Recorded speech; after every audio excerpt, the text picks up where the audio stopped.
This video is sponsored by Card Kingdom. You can visit their store by using my referral link in the description below.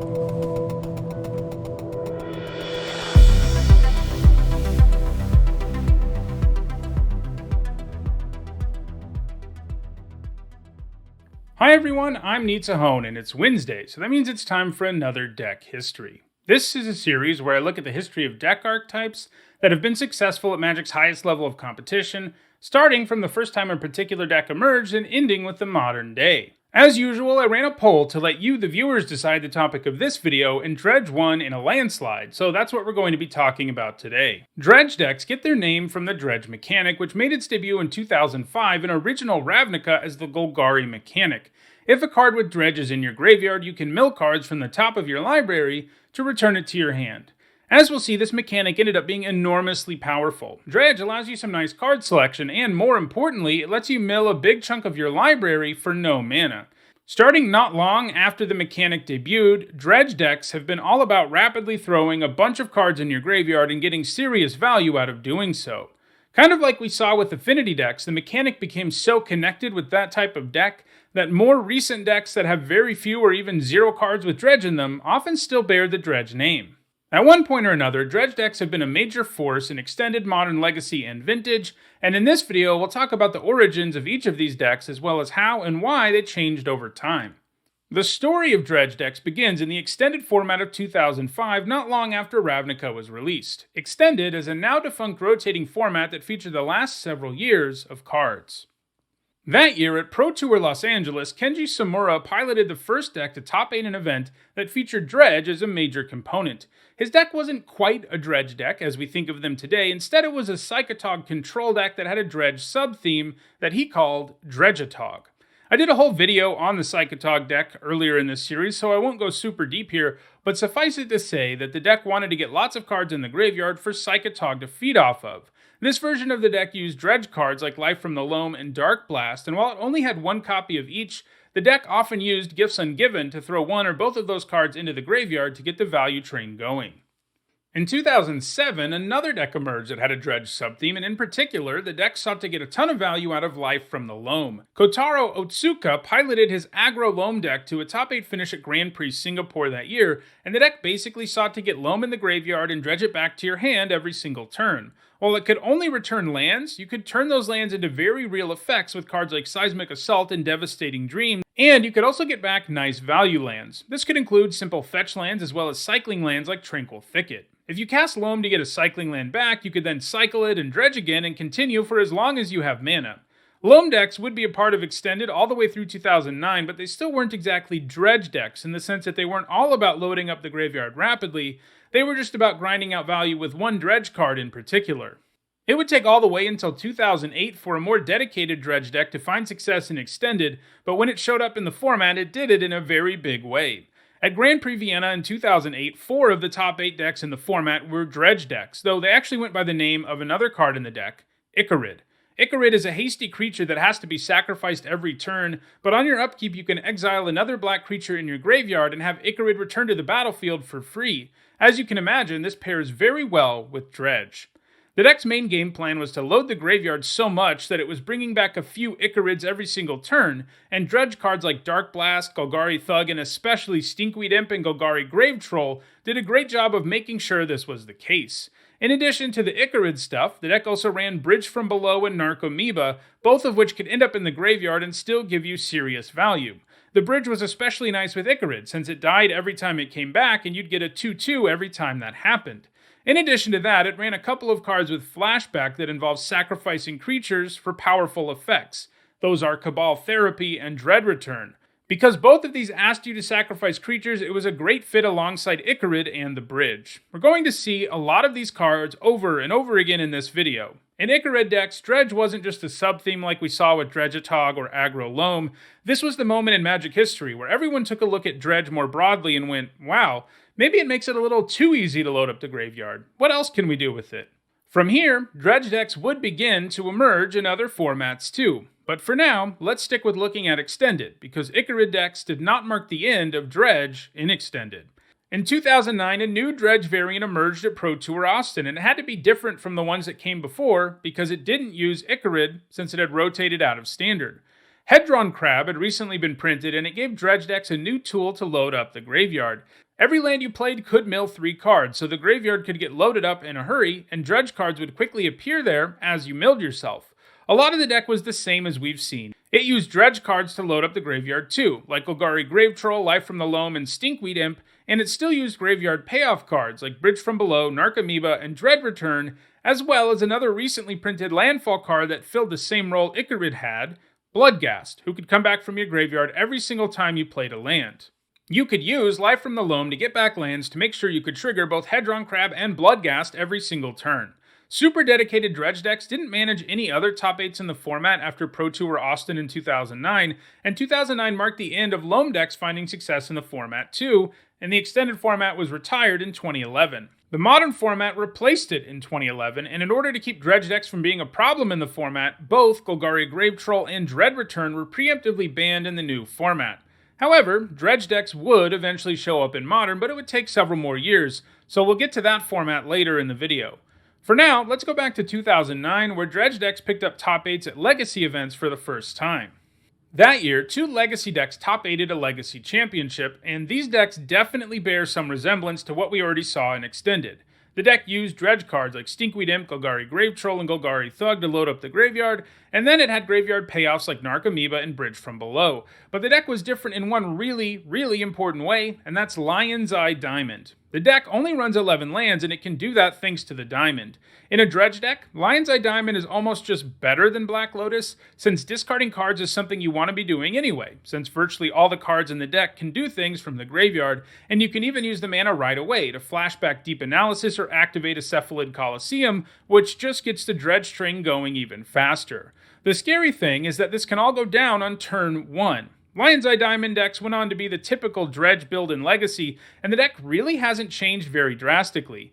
If we fast forward 10 years to 2019 when Andreas Gans top 8'd Grand Prix Bologna with Dredge, you can see the basic core of the deck is still the same. One of the few differences is that Faithless Looting has replaced Deep Analysis as the card you flashback after your Diamond. It's worth noting that a deck running even fewer lands saw some play in Legacy too. These manaless Dredge decks only ran a few Dockmore salvages.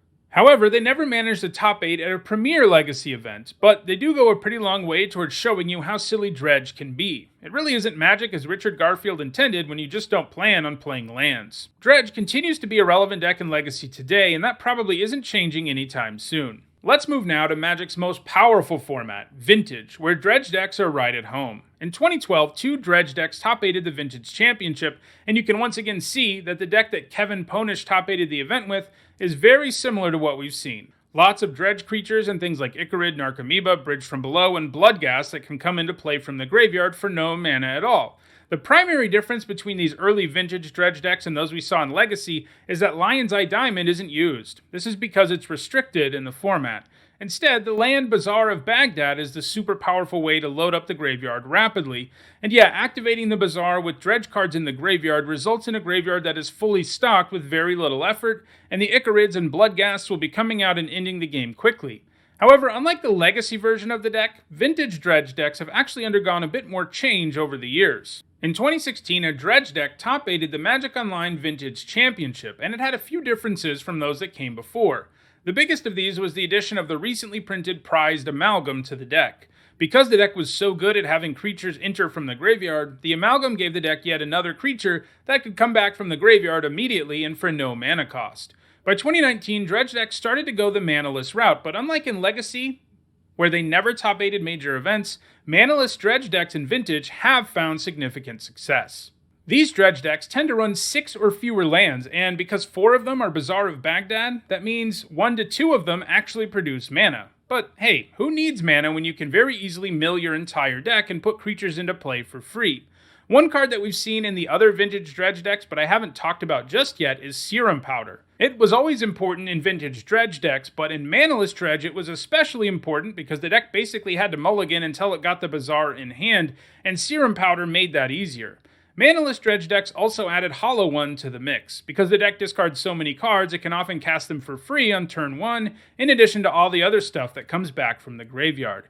As you can see, this version of the deck also goes a little deeper in blue and gains access to some free counterspells by doing so. If we fast forward to this year's Magic Online Vintage Championship, you can see that current versions of Dredge only run 4 copies of one land, Bazaar of Baghdad, and they are also making use of Modern Horizon 2's Grief, which is yet another free thing that the deck can utilize, in this case to take away graveyard hate from your opponent or any other problematic cards. It also utilizes Creeping Chill, which drains the opponent 3 life anytime it gets milled, so it can be a pretty impressive win condition, which once again, doesn't actually cost any mana. In Vintage, Dredge decks continue to flourish, and that's going to be the case going forward. There is still one format to look at though, and while it's less powerful than the Eternal formats, modern Dredge decks were also quite powerful during their time at the top. As I mentioned earlier, Dredge decks were hamstrung immediately out of the gate in Modern as a result of the banning of the most powerful Dredger, Golgari Grave Troll, and one of the best ways to abuse the graveyard, Dread Return. However, the Grave Troll was eventually unbanned in January of 2015, and that plus the printing of a new card, Cathartic Reunion, resulted in Dredge decks rising to the top in Modern. As you can see, we're seeing a lot of the cards we talked about a lot already in this video, like Bloodghast, Prized Amalgam, and Narcomoeba. The Reunion did a pretty good impression of Bazaar of Baghdad in that it allowed you to mill a ton of cards with only a single card, and the deck also used Faithless Looting for another card with a similar effect that also has flashback, so if it got milled, you could still use it to load up your graveyard even more. And because this deck was so good, by the time early 2017 rolled around, Golgari Grave Troll found itself on the ban list again. This made Dredge decks in Modern less powerful, but it didn't kill them entirely. As you can see from Nathan Smith's deck at Grand Prix Oklahoma City, the deck still had plenty of cards with Dredge, and it still had access to both Faithless Looting and Cathartic Reunion, and that was really all you needed to get going with your graveyard. This version of Dredge also used Conflagrate alongside Life from the Loam as an alternate win condition. This would be typical for Modern Dredge through 2017. However, in 2018 and 2019, Dredge decks would undergo drastic transformations. The first part of this transformation came about in 2018, and it was largely the result of Core Set 2019's Stitcher's Supplier. It doesn't have Dredge, but it's a 1-mana card that can account for 7 cards in your graveyard, and that's pretty impressive. Playing it on turn 1 could really set up a Dredge deck for the entire game. In fact, it helped spawn a deck that still went by the name Dredge, but it didn't run a single card with Dredge. It didn't really need to, thanks to the Stitcher's Supplier. You can see why they stick with the Dredge name, though. After all, it has the same strategy many Dredge decks have had over the years. It loaded up the graveyard and got lots of creatures back from it, like Bloodghast. This version of the deck also used Gravecrawler and Vengevine for that purpose. One of the wackier things the deck could do was suspend Greater Gargadon, reanimate stuff for a turn, and sacrifice it all after it attacks. If Bridge from Below was in play, this gave you a ton of zombies too that you could use to either populate the board or put the Gargadon into play. Over time, the Dredge did get dropped from the name of this deck, and it came to be known as Bridgevine. Another Dredge deck without any Dredge emerged in Modern in 2019, largely as a result of the printing of Hogak Arisen Necropolis in Modern Horizons. Absurdly, Hogak comes with both Delve and Convoke, and with the help of Bridge from Below, graveyard loading effects like Alter Dementia and recursive creatures, it really wasn't that hard to play Hogak as early as turn 2. In fact, Bridge from Below ended up getting banned as a result of the Hogak deck's dominance. However, that wasn't enough to put an end to Hogak decks in the format, which continued for another month, and by this point, Dredge was dropped from this deck's name entirely and it was simply called Hogak, which is actually kind of funny because after the Bridge got banned, some Hogak decks did actually run a little bit of Dredge. As you can see, Ben Sek's version of the deck runs 2 Golgari Thugs. But yeah, Dredge the mechanic was still not a big part of the deck, though the deck still had the same game plan as Dredge decks did in other formats. Once it became clear that Hogak was still busted without the Bridge, Hogak himself got banned a month after the Bridge in August of 2019, and in September, Faithless Looting also got banned out of Modern since it was enabling a whole slew of graveyard decks a little too effectively. In the absence of Hogak and Faithless Looting, Dredge decks actually became Dredge decks again, in the sense that they utilized several cards with the mechanic, and by 2020, Dredge decks made a resurgence, and actually utilized several newer cards to make the deck come together. Earlier this year, at the Magic Online Modern Championship, a player named Maddie piloted this Dredge deck to a top 8 finish. As I said, the deck actually uses Dredge, with old standbys like Stinkweed Imp, Life from the Loam, and Golgari Thug in the deck. Unsurprisingly, it was also very interested in creatures who came into play from the graveyard, with things like Narcomoeba and Prized Amalgam, also joined by some newer creatures like Silver Smoke Ghoul. Silver Smoke Ghoul comboed especially well alongside Creeping Chill, since if there was a ghoul in your graveyard and you milled a Creeping Chill, you'd drain your opponent to 3 life and then the ghoul would come into play. There were also 2 newer creatures now in the deck that worked really well with Dredge, Ox of Agonis and Merchant of the Veil.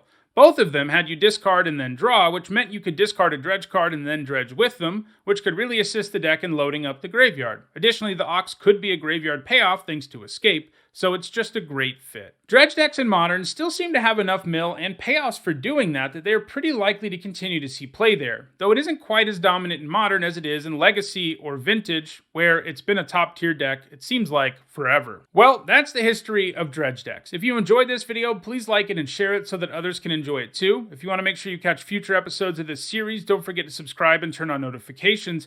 And if you want to catch up on older episodes, you should see the playlist on your screen shortly.